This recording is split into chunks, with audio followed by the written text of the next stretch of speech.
It's kind of like an arms race where teams are trying to get the hang of them first. It's really a race against time, and people will always be looking to adapt as fast as possible. Wrecking Ball has arrived in Overwatch. In this video, SF Shock's analyst Harsha Bandi talks us through meta changes, pro versus casual play, and when Wrecking Ball will make his debut on the pro circuit. So it's definitely not a hero that anybody is, expected. It's really unconventional. I think a lot of people first thought about how cute it was. It's a very cute hero, but after that, when you look at its role in the game, it really looks like it's going to kind of change the meta a lot because it's not like any of the heroes that we have currently. When it comes to what these meta changes are, the day-to-day role of Wrecking Ball hasn't been set in stone.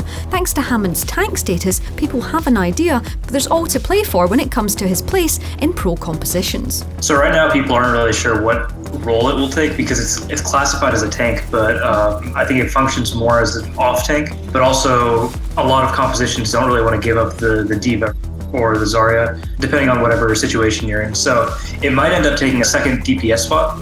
And if that happens, maybe the metagame starts revolving around tanks. It looks like it does a pretty decent amount of damage, so it can slot into that DPS spot. And also, it kind of fits in with the whole theme, I guess, of tanks rolling together. They're always sticking together, and so it can kind of act as a wrecking ball, if you will.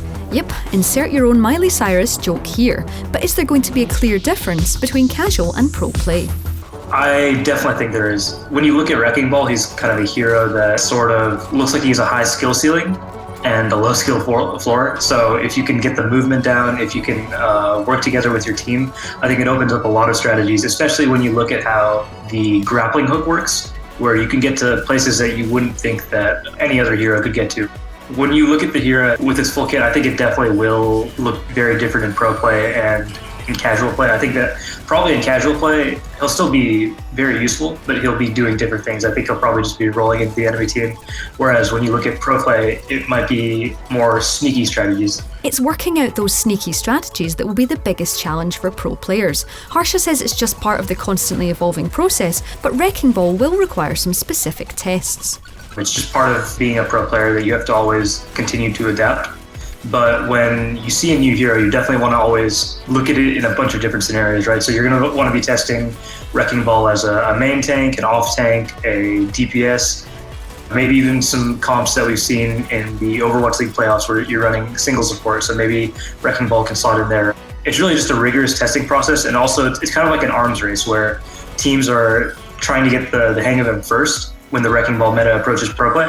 So, teams are going to be definitely wanting to try and master him first, and then other teams are going to be wanting to copy the team that looks like they're farthest ahead with them. It's really a race against time, and people will always be looking to adapt as fast as possible. The arrival of Wrecking Ball is definitely making waves in the pro scene. Harsha is clear that no one was expecting such a powerful hero to arrive, cute hamster or not. I think everybody was just really surprised by it, to be honest. It's an insane amount of mobility on a hero that has a lot of HP, does a lot of damage. It just looks like it's a really strong hero.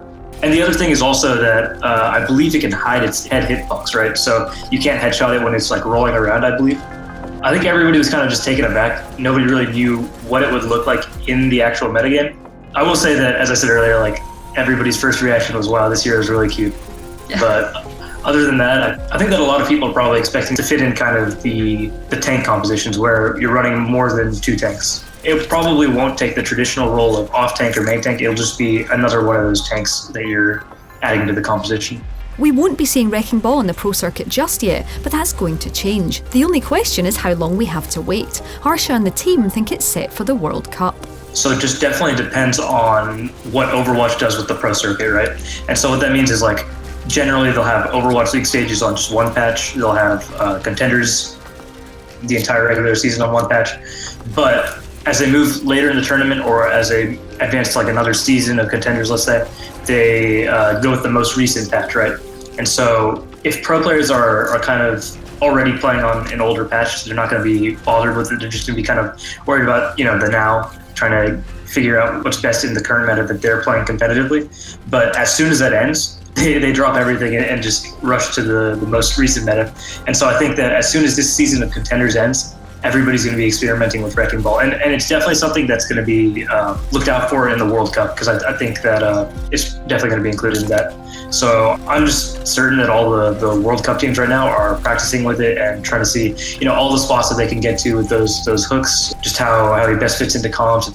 Wrecking Ball's grappling hook is definitely going to promote some creative play, which is exactly what Harsha is personally most excited about seeing when Hammond arrives in competitions. Well, this team's actually still around in Contenders Korea, but they have changed a lot of their players. So Meta Athena used to be a really innovative team back in Apex Season 2, Apex Season 3.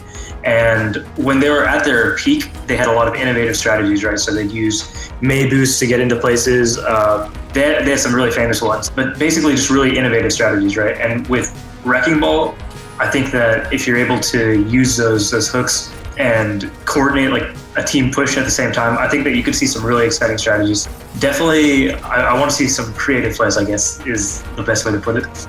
So that's the pro take on Wrecking Ball's addition to Overwatch from Harsha Bandi from SF Shock. Let us know what you think of Hammond's whiskery face in the comments below, drop us a like if you enjoyed this video, and don't forget to subscribe for more videos just like this one from Logitech G.